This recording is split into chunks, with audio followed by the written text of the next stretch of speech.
welcome to EBS's latest webinar, where we're talking about the importance of cyber essentials with specific focus on the manufacturing industry.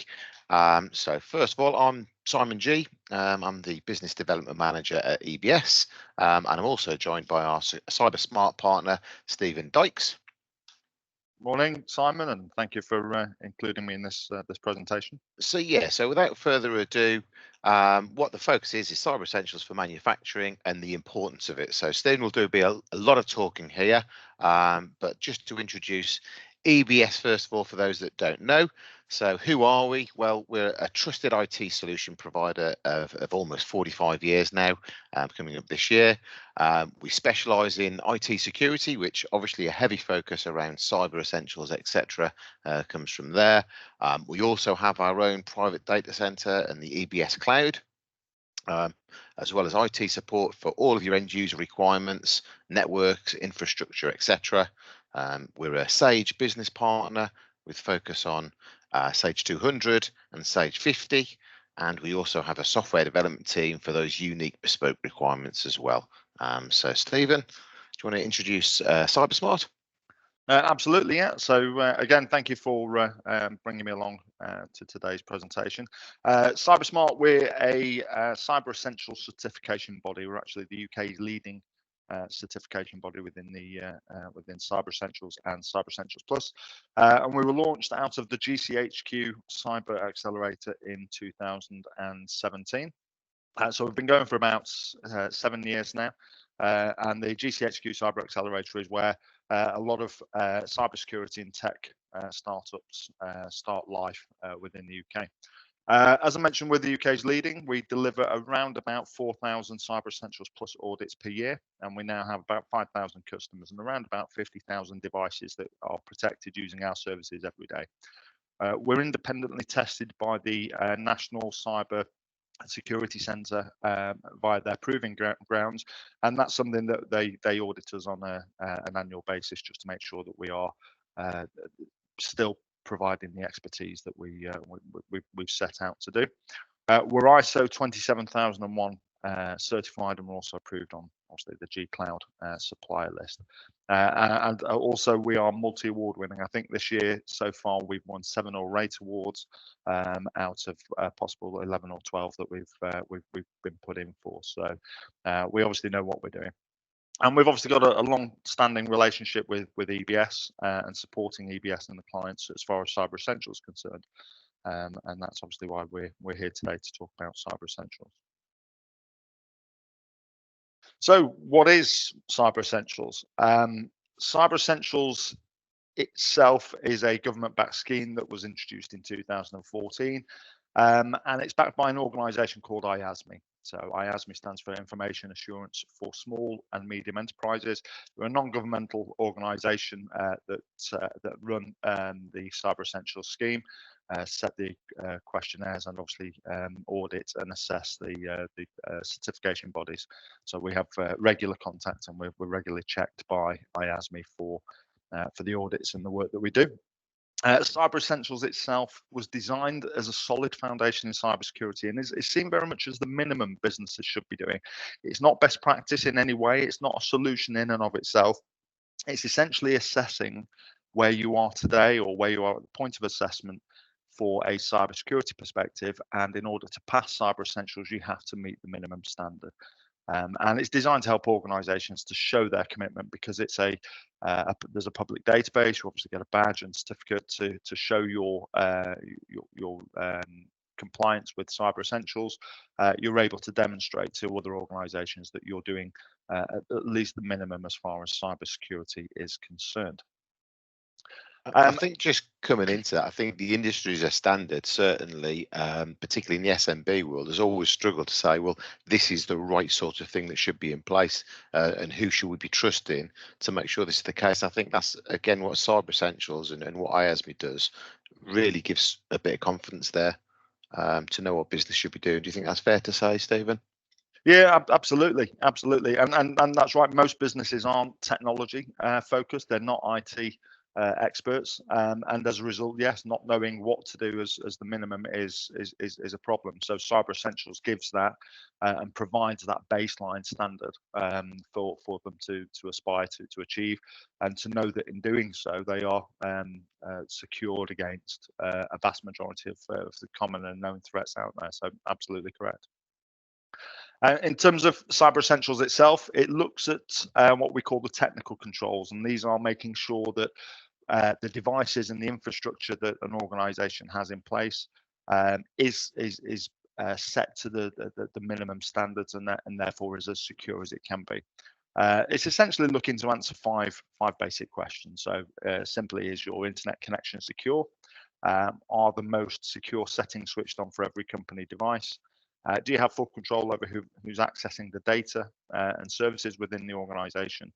Do you have adequate protection against viruses and malware? And are the devices and software updated to the latest versions? And the last point in particular is probably one of the most important. We often see things called zero-day attacks. So this is where a hacker or somebody will exploit a vulnerability within a piece of technology, whether it's a software or an appliance, and then there's a race for that vendor to patch and fix that vulnerability. So ensuring that organizations are running the latest supported versions of software and all of those devices are as up to date as possible is one of the quickest and best ways to protect yourself against cyber threats. Cyber Essentials itself comes in two flavors. So Cyber Essentials, as a standard, is a self-assessment questionnaire. As Simon mentioned, it's essentially the basics that you need to do, and it's where the starting point as an organisation, your journey for cyber security begins. And complete the self-assessment questionnaire, providing the answers answer the questions. Then we will assess that within 24 hours. And within 24 hours, we'll either pass in the best case scenario, or if it's a failure, we'll pass back to you the reasons why, or certainly the questions that have failed, and some guidance as to how to improve the question, the answers, sorry, and pass. We have a no-fail environment, and what that means is you can submit your questionnaire and resubmit your questionnaire as many times as you want, and within 24 hours of each resubmission, we'll feed back to you, and if obviously it's a pass, then great, but there's no additional charge for each submission. It's included in the main subscription. I think that's a really good point just to come in there as well, Stephen. So ultimately, as you know, a security specialist, we will audit a site. You know, when you look at some of the question set, there are technical questions on there, and that's what our expertise is. Then obviously we work with CyberSmart to make sure that not only are the answers that are providing are correct, but they're put over in a correct method. In many cases, there is enough evidence of what that environment is, and if there's not, I'll say, sort of submission, then CyberSmart feed that back to us, and we work them very closely to make sure that no fail environment happens. Absolutely, and that's one of the reasons we work very closely with EBS and our partners to provide that level of support to customers to ensure that they are meeting that baseline and able to pass Cyber Essentials in the first instance. So as I say, that's all done within 24 hours in theory. And then Cyber Essentials Plus is exactly the same questionnaire as Cyber Essentials, so there's no additional questions to answer, but essentially we will then audit that questionnaire. And if you think about it like this, so with Cyber Essentials, you say that you always, EBS will say that there's A, B, C, X, Y, Z in place, and we'll say, yes, that answers the question, that's great. With Cyber Essentials Plus, we'll say, okay, well, you've said you've got A, B, C, and X, Y, Z in place, great, well, let's have a look. And our auditors will then do a remote audit, check everything's in place as it should be, and obviously, hopefully pass for Cyber Essentials Plus. There is a lead time for Cyber Essentials Plus, which is currently about 2 weeks, but that gives us the opportunity to work with EBS and to make sure any remediation that needs to be done is done prior to the actual audit itself. And then in theory, when we do the audit, it should just be a straightforward checking everything's in place and passing for Cyber Essentials Plus. But those are essentially the two flavors of Cyber Essentials.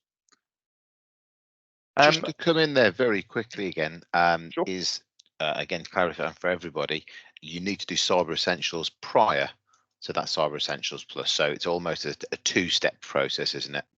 It is absolutely, yeah. You can't do Cyber Essentials Plus without Cyber Essentials. So it is the initial self-assessment, get the questionnaire completed, and then you apply for the remote audit just to verify that what you said is correct. And then that's what we do, is we then audit that and say, yes, you've said this is in place and that's in place, but yes, you're right. Cyber Essentials first, Cyber Essentials Plus is then a couple of weeks later. So why do you need Cyber Essentials? What's so important about it? And this was an interesting quote that I picked up recently, where the editor-in-chief of Cybercrime magazine, Steve Morgan, stated that currently cybercrime, with damages totaling $6 trillion, is akin to the third largest economy in the world after the US and China. That was back in 2021. It was predicted that obviously by 2025 that will get to $10 trillion. What that's essentially saying is that cybercrime is and paradoxically a boom industry. It's growing massively, and as a result, the threat to all organisations is growing as a result of that. And it's important, therefore, that businesses do take step. And we hear it on the news and on the radio all the time. With the governments saying that we need to ensure that we're doing more from a cybersecurity point of view, and the businesses need to be protecting themselves. And Cyber Essentials is the first step on that journey. But when we look at manufacturing as a sector, interestingly, manufacturing is the number one targeted sector as far as cybercrime is concerned.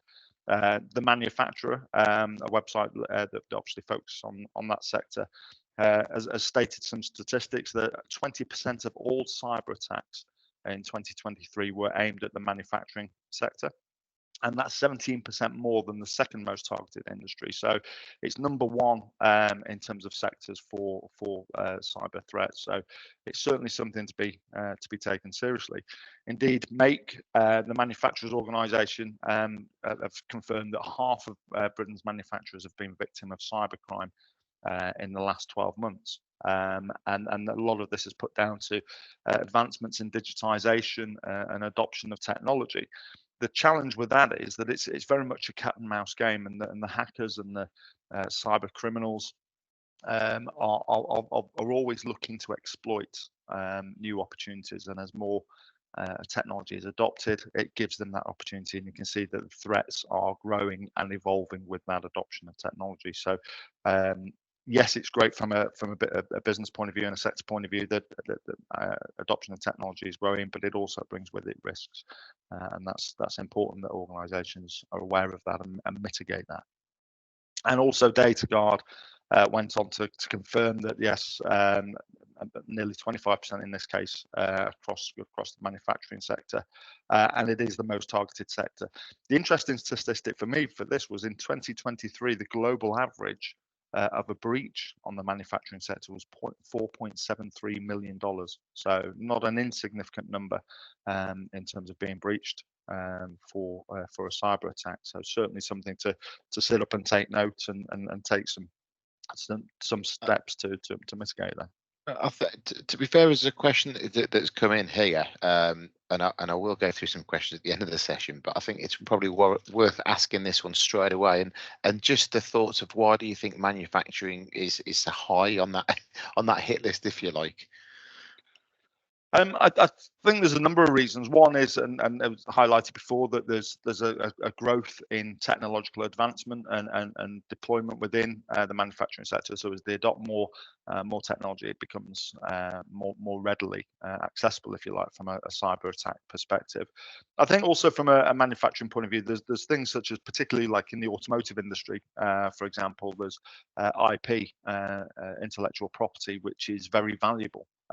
Significantly more so than maybe some other industries, and as a result, if hackers can get their hands on that, then it means that they're able to leverage that to a much greater extent, and therefore be more lucrative for them to exploit the manufacturing sector. So I think there's a number of reasons behind that, but it's certainly worth taking note. I think just everything these days in the modern world and particularly manufacturing, the amount of devices, the old traditional machines, they're still now connected to devices. So there's more there. There's more that's open to it. And I think that the fact of people see value in their private data is just so important in that arena, isn't it? Absolutely, absolutely. And you mentioned there about the equipment in manufacturing. That again, that's expensive in itself, but often that's connected to aging devices and devices which cannot run on the latest versions of software, and therefore are an easy target for the hackers to breach. So there's a number of factors within manufacturing that means that they are the number one target, and that's why it's key that we look at that as a sector. And obviously go on to talk about a number of other statistics. So you see there sort of 22% revealing the cost of a breach of up to 25,000. So this is based on the UK as opposed to global. And I mentioned there about 62% of the automotive sector have suffered a cyber attack, and obviously the lucrative IP there making them an attractive target. And I think the interesting note here is that 50% of businesses now see cybersecurity as a higher priority than they used to, which is great.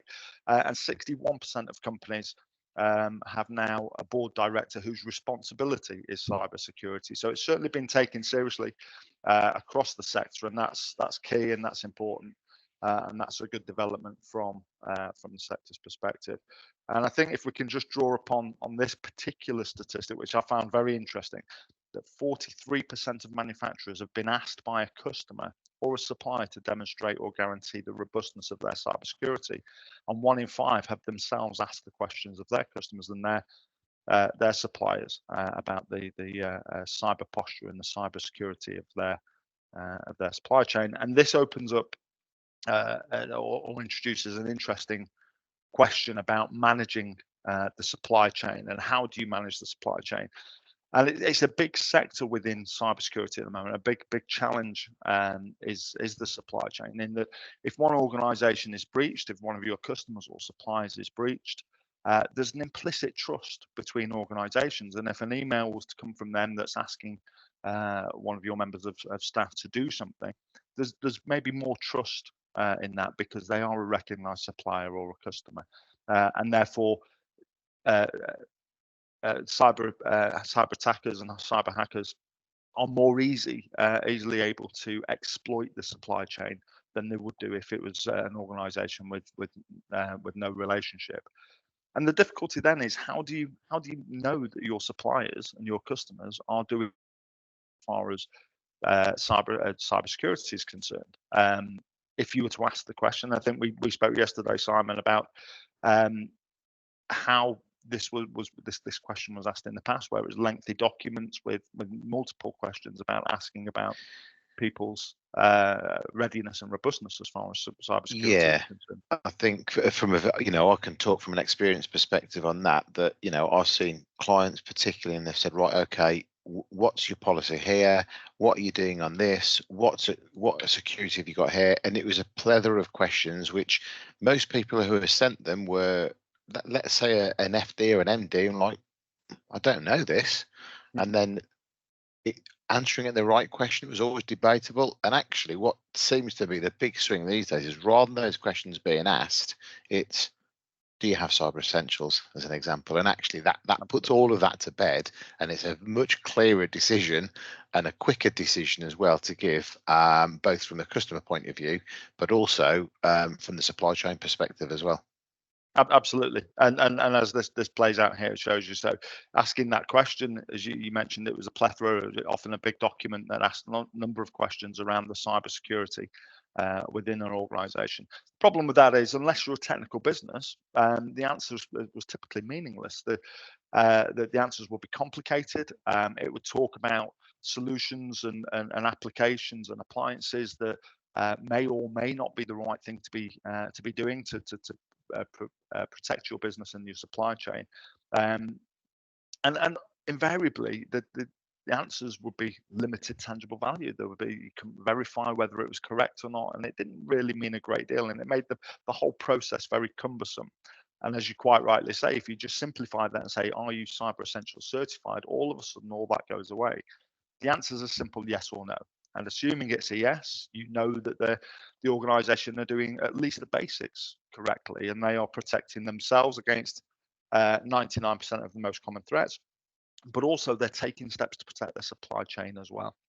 And most importantly, you can verify whether it's correct. The NCSC have a public database that you can go onto on a website and check the status of somebody's Cyber Essentials certification. So absolutely, it's a much more simplified process in verifying, are people doing the right thing? Are they protecting themselves and obviously protecting the supply chain? And the supply chain is such an important part of cybersecurity, and ensuring that your supply chain is secure, as well as making sure you're secure for your supply chain. The DBS have put together a document on the website, and you can see the link there, which will be shared after the webinar. But essentially, that's it goes into a lot more detail about what people can do and how they can protect themselves and ensure that they are protected insofar as the supply chain is concerned. So a great little resource from EBS there. And aside from the, I guess, simplifying the supply chain conversation, what other benefits does Cyber Essentials bring? So as we've already highlighted, prevents around 99% of the common cyber attacks, and it's showing that you're taking it seriously. But also, Cyber Essentials is mandatory now for organisations looking to deal with public sector, central and local government, MOD, NHS, etc. Any public sector contracts, it will be a requirement that you have at least Cyber Essentials, and in many cases now Cyber Essentials Plus is the minimum standard. It also means that you'll be listed on the NCSC database. So again, you are demonstrating publicly that you are doing what you need to do from a cybersecurity point of view, and it will help you to attract new business, to improve your reputation, and to win contracts across the board. So there's a number of benefits to getting Cyber Essentials over and above just protecting your business and making sure that you are protected from cyber threats.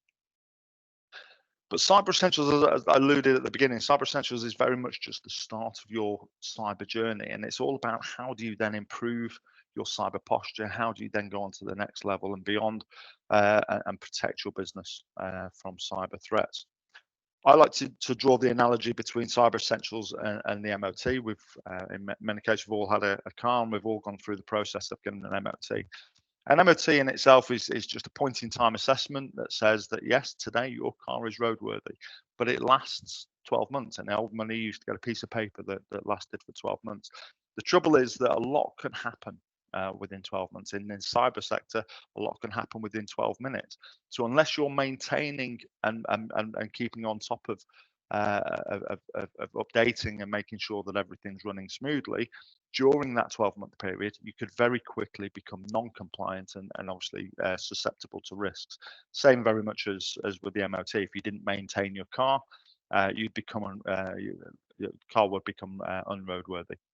And that in itself becomes a problem. So if an event occurs, whether it's a road accident or a breach, and you contact your insurance company, they will ask, the first question they'll ask is, were you compliant at the point of breach, or was the car roadworthy at the point of the accident? And that's an important question to ask. So if you can't demonstrate that you were compliant at the point of breach, then it might invalidate your claim. So it's important that you maintain that cyber posture across the 12 months. And in addition to that, and as you can see with the MOT, the driver also needs to make sure that they're aware of what they should be doing and how they should be behaving behind the wheel of a car. And as IBM pointed out, 95% of security breaches are the result of human error. Now, this isn't anything malicious. In most cases, people just don't know what they're doing. They don't realize what they're doing is potentially a threat.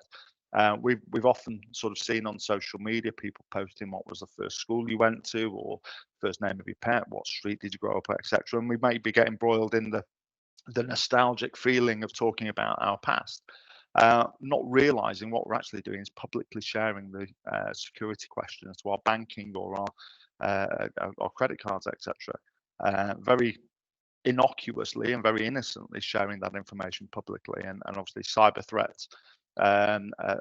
Actors will be able to collate this information and build databases, which is something that they do on the dark web, and collate that information and use it against us. So without even realizing, we've already given them a helping hand.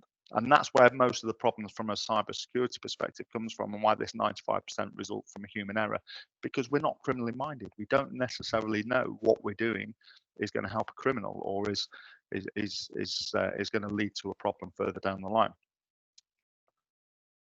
But what does human error look like? Passwords, as you can see there, the statistic is probably the #1 area we can improve, and we can change that and improve on our threat protection. 80% of breaches resulted from passwords or involved passwords. And so if we improve our password understanding and our habits around passwords, then obviously we can improve the way in which we secure ourselves. I think I could just bring some real value in there. I have on many occasions, maybe many is overwhelming, but on occasions where I've seen companies invest substantial amount of money on what I would call hardware to prevent security files, etc. But then I see post-it notes with people's passwords on. It does happen. Please, I hope from this they take anything that is not appropriate and it needs to stop, but it still does happen. It does, and it was interesting. I think it was on a BBC News interview. Obviously, a lot of interviews are done at home these days and done over webcams, what have you. And a recent BBC interview, there was somebody being interviewed about something, and over his shoulder you could see a list of passwords on his wall. So yes, it's little things like that actually, because of the convenience or inconvenience of multiple passwords, a lot of people sort of try and circumvent that and using things like sticky notes and writing passwords down that are on view, just adds to the compromise. Other areas, obviously, a strong password is always good. So 123456 is still globally the most popular password, with 103 million people using it. #2 on the list was 1234567889. So not very creative in terms of the passwords, but a stronger password would certainly help people secure their data. But interestingly, Google found that 13% of people used the same password across every account that they had, and 52% used it across multiple accounts. So reusing passwords is again a real problem. If the hacker is able to access one of your passwords, then that gives them access to multiple services. And if they're things like your banking, your email, your Amazon, etc., very quickly you could find yourself in a sticky situation. And LastPass, the password managers, who you would think would be doing absolutely the best that they possibly could, found that their employees were reusing passwords across 13 different accounts. It's possibly therefore not a surprise that about 2 years ago, LastPass themselves were a victim of a cyber breach. So it's certainly an area that employees and people can improve their cyber posture just by being more creative with their passwords and being more strict with what they do in terms of passwords. Other areas where human error creeps in: policies, another great tool for helping people to understand what they should and shouldn't be doing in a digital world. But you can see there, a lot of organizations have reported that employees regularly ignore cybersecurity guidelines and policies.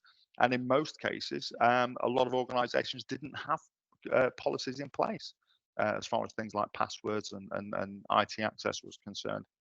And also 85% of IT managers and information security officers within organizations admitted to loosening cybersecurity measures so people could work remotely. And that was particularly prevalent through the COVID years. So again, policies is a good way to help to educate people and raise that cyber awareness. Wi-Fi hotspots, I personally never use them. So I now have a mobile hotspot on my mobile phone. The reason for that is Wi-Fi hotspots are very easy to hack. And often I've seen a demonstration from one of our cyber analysts who showed how easy it is to spoof a Wi-Fi hotspot, and demonstrated how he was sat in the corner of a coffee shop, created his own Wi-Fi hotspot and called it free Wi-Fi hotspot, and people were able to log on and gain access to the internet, not realizing that every time they typed a password or a username into a browser, he was logging that, or was able to log that information. and then they could obviously use that information to access their emails, access their Amazon, the banking, etc. And before the people knew, they'd been breached. I think that's a really good and a really relevant point as well on the Wi-Fi. You know, if you're in, I won't name any brands of allegedly restaurants, but if you are going to use the Wi-Fi there, be very, very careful what you're doing. You know, it is not the place to put a bank, you know, make a bank transfer, etc. You know, you might want to go on there and check a price of something on a website and do some, you know, landed page web searching, but banking, as Stuna said, usernames, passwords, etc. Because if you are on, you know, a compromised one, they're grabbing all of that data. So it's a really important point, that. Absolutely. And another way, if you absolutely have to use them for whatever reason, then try and look at a VPN solution as well. That will greatly improve your protection. So there's ways of doing it, but as a general rule, I never use Wi-Fi hotspot unless I absolutely have to. And the other area is company-owned devices. Now, obviously, a lot of company-owned devices are locked down and secure and managed, but we've seen situations where people have let the members of their family use that device just to access their email. Well, they're only checking their Gmail, it's not a problem. But because of lack of awareness, they've checked in their email, they've clicked on a link they shouldn't have done, and all of a sudden that device becomes compromised, and it's connected obviously to the company infrastructure and the company information. So that then becomes a backdoor, if you like. So yeah, that's another area in which people, through lack of education and lack of understanding, are potentially becoming a threat to the cybersecurity of an organization. So there's lots of ways in which we can improve our posture just by looking at the way people behave and the cyber awareness. And the upshot of this is that cybercrime within the UK, small and medium businesses, small and micro businesses, should I say, is around about £4,200 per breach. So it's not an inconsequential sum of money, but if you add medium and large organisations into that, then that rises to obviously 19,000 or over 19,000 on an average. And we saw before within the manufacturing sector globally, it's around 4.7, I think it was, million pounds on the average breach, and that's obviously due to the size of a lot of organisations within the manufacturing sector. And the upshot is that 60% of organisations that suffer an attack will close, will cease trading. That rises to 80% within 12 months. So a significant breach within an organisation, 80% of those businesses will cease trading. And that rises to a staggering 93% where that is a breach, where the access to the data is lost for 10 days or more.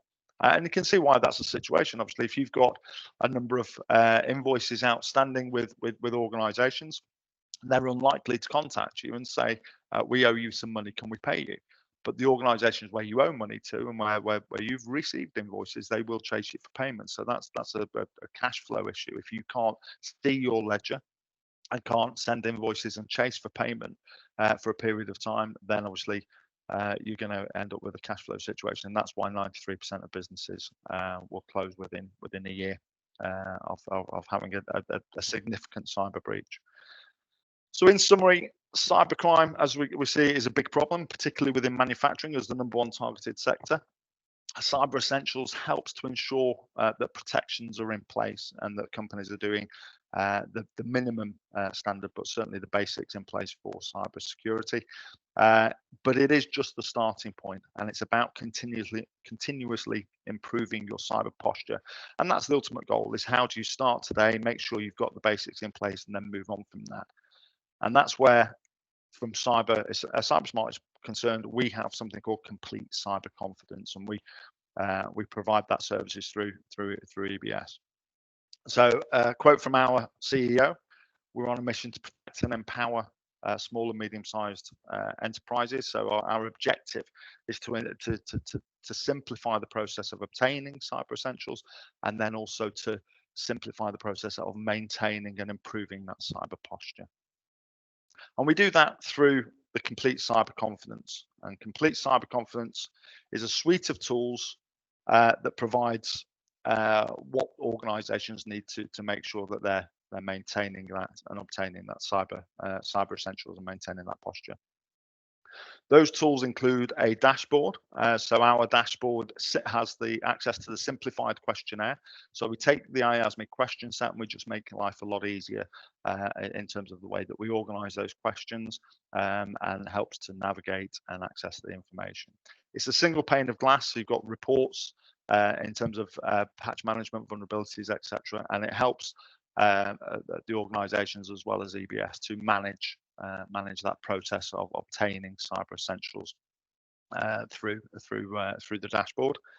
In addition to that, we have a device application. So this is an application that sits on each individual desktop or each individual device. It can be an Apple, a Windows device, and it can be an iOS or an Android smart device. And this application is running regular checks in the background to make sure that those technical controls we talked about before are in place, so that device remains compliant, that they are using the latest version of supported software, that the right things are in place and settings are in place for things like firewall, anti-malware, etc. Is all as it should be. And it's continually running those checks in the background and reporting back to the dashboard. I think that's, again, just adding that's very much key. I think going back to that MOT as a point in time and cyber essentials as a point in time, obviously things can change within your infrastructure, and making sure we're aware of those changes so they can be A, identified, and then B, dealt with appropriately, whatever that solution may be. And that's where this continuous protection comes in place. Absolutely, and that's where partners like yourselves come in.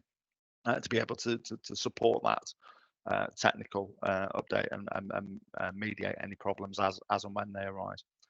And through Active Protect, we deliver something called CyberSmart Academy, which provides cyber awareness training direct to end users. So that's very easy for them to access, very easy for them to complete. And there's 18 modules, which includes topics such as social media, identity theft, passwords, as we've alluded to before, mobile working, phishing, etc. So there's 18 modules there that help people to improve their cyber awareness and understand how to better protect themselves and not be the victim or the line of resistance, if you like, or into an organization. And that's delivered through the Active Protect app, so very easy for them to access that. In addition to that, we have policies as well. So we mentioned before, policies are a great way to educate people. This is what you should and shouldn't be doing. But again, my experience with policies is on day one, starting a new organization. You'll be given a raft of policies. They'll land on your desk. You'll be expected to read and sign them. Chances are you'll read the first one, you'll sign them all, and then they'll disappear into your HR folder. With Active Protect, again, it remains front and center, so you can revisit those policies, and you only get to see the policies that are relevant to you. So not all policies apply to all people. So again, good way to improve that cyber awareness and that cyber education. Also, by using Active Protect and Cyber Essentials, you get access to 100K's worth of free insurance through CyberSmart, and that's full cyber insurance, which includes breach response, includes cyber and privacy liability, media and advertising liability, website recovery services, and data recovery costs. Obviously, there are some limits within that. If you want more information on that, we can provide that. But that's available to any organisation with a turnover of less than 20 million, and they are domiciled in the UK. So it's an option for you. And then obviously we include Cyber Essentials within our complete cyber confidence bundle. So you get Cyber Essentials for the 12 months, the fail-free environment we talked about, certification or remediation instructions within 24 hours, and access to our support teams and access to the auditors. So if there's any questions that you're unsure about, then obviously you're able to speak to an auditor who can give you guidance on that. So that's the complete cyber confidence or cyber that we provide. So as a summary, access to the dashboard, Active Protect, which gives you access to Academy and policies, the 300K cyber insurance, and obviously Cyber Essentials certification itself. And if I can leave you with a thought, with cyber threats being so prevalent at the moment, it reminds me of a story I once heard, where there were two hikers tramping through the Canadian foothills, and they happened across a bear. And obviously seeing the bear, they panicked, turned and ran. And as they ran, they looked over the shoulder and saw that the bear had given chase and was catching them up. So one of the hikers reached into his backpack and pulled out a pair of running shoes and started to put these running shoes on. And his friend said, "You fool, you'll never outrun a bear." And he turned around and said, "No, but I'll outrun you." And I think that's very, very pertinent for cybersecurity, in that it's about making sure you're less attractive to hackers.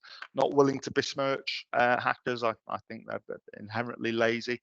So if it's more difficult to hack you than it is one of your neighbors, then they'll go for your neighbor every time. So it's, what can you do to make yourself less attractive to hackers? And I will hand back to Simon with any questions. Thank you for your time. Thanks, Stephen. Yeah, thanks for everyone for listening. Hopefully you found that really interesting and useful. Perhaps prompted some thoughts. I have actually got a couple of additional questions that have come through as well. This is I'll go with this one first. So I was informed by internal staff that we were not ready for Cyber Essentials. I think I'm going to read between the lines of this one, hopefully, and get it's possibly down to, if it's an internal person, saying that your infrastructure, maybe an environment, is not ready to do with Cyber Essentials certification. That could be the case that they're referring to. I will assume that's the yes, it is. I've just had a yes. That's what the reference was. I guess that's where we can come in play, and your IT partner should come in play. In literally, before just kind of going through a question set and submitting, it's about auditing the current environment. There is, for example, if you've got a 15-year-old server running on an unsupported operating system, it's going to be a fail, and therefore to say there's no point in actually completing the question set, that is actually the accurate case. So that may well be what that's in tune with, really. So it's very much have the audit part of it, essentially do a gap analysis, and then you can take the steps and measure to have Cyber Essentials. And often it's a good exercise to highlight to the business as a whole, and not an individual IT person, to say this is where we're currently at, and this is why we need to do, or this is what we need to consider to do X, Y, and Z. Absolutely. And if I can just add on to that as well, with our no-fail environment, so that you can resubmit as many times as you want. Sometimes it's worth just putting that question, completing the questionnaire as best you can, and getting the gap analysis back. So realizing where the remediation steps are, Yes. and then working with yourselves to fix those and remediate those problems. Yeah, and that's very much how we work. We will do that, and we'll say, right, this is where the gaps is. This is the evidence, because we want to line it up and make sure that you're aware what we're kind of managing that. So we talked about IASME in that question set, and if question 16 requires this, we can say, well, that's where you've got a shortfall, and this is how we can put that right for you.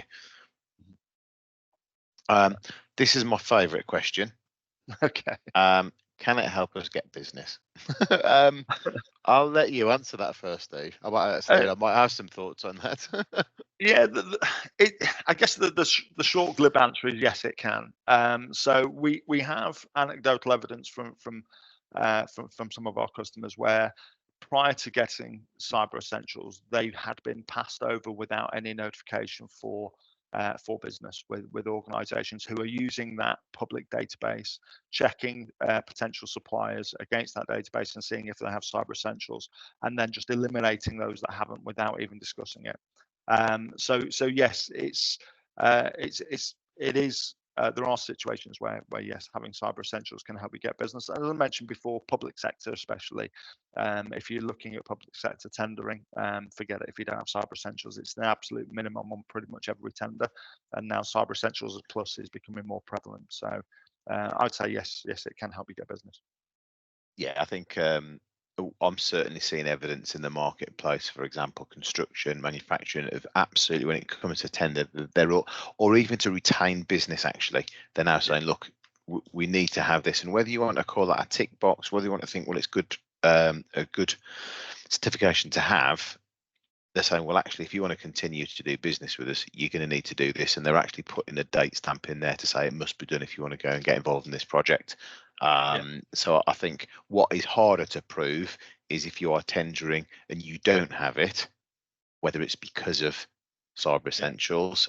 It's as Stephen has pointed out, it is something that is publicly researchable, and putting a logo on your website doesn't mean you've got it, and you are, and you shouldn't just do that unless you do have it. That's one thing I would say. So yeah. Yeah, and just go back to the supply chain question as well, in terms of making sure you're managing supply chain.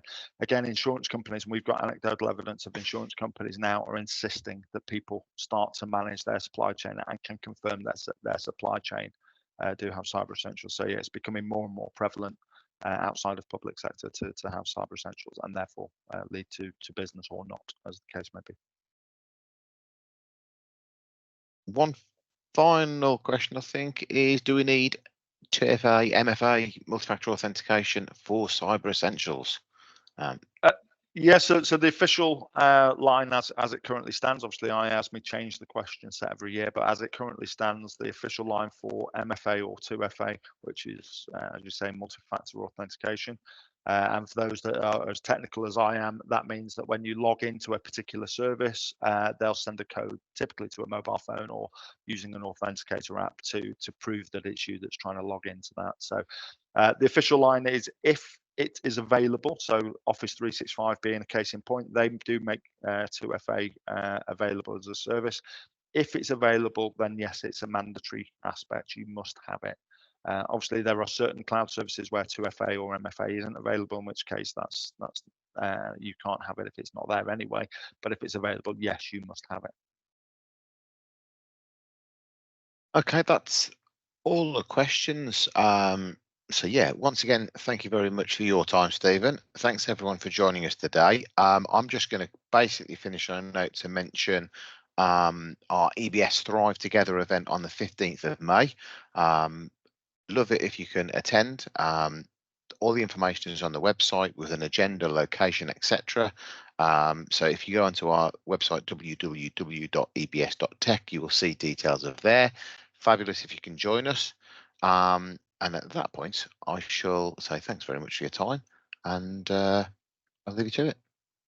Yeah, thanks, Simon. Thanks, everyone. And with regards to Thrive Together, we'll hopefully see you there as well. And we'll be there supporting EBS. So we look forward to seeing you there as well.